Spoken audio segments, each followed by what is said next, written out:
how to fix app not installed as app is incompatible with your phone problem on any Android. So if you want to fix this problem, then first what you need to do is find Play Store, tap and hold on to your Play Store for a few seconds and then go with the app info option. Once you go with the app info, you need to go with storage and cache and then go with clear cache. Now, after clearing your cache, your problem might be fixed. But if that doesn't fix your problem, then you need to open up your Play Store. After opening your Play Store again, you need to go with the profile, which will be in the top right, and then you need to go with manage apps and devices. Now you need to go with updates. Tap on updates.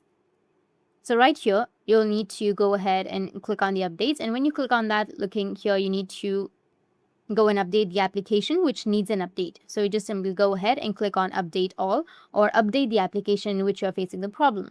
Now, this is the reason why you need to do this. Some outdated Play services can actually cause compatibility error. So just update it and see if this is going to fix the problem.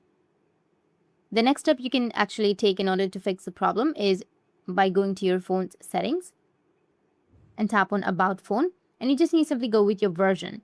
And here, if you have any updates on your version, like your device, if you have any updates like software updates, you need to just simply go and update it. And after updating your software, your problem might be fixed. Just go and restart your device, and that's it. And if you have any questions, feel free to comment below. Thanks for watching.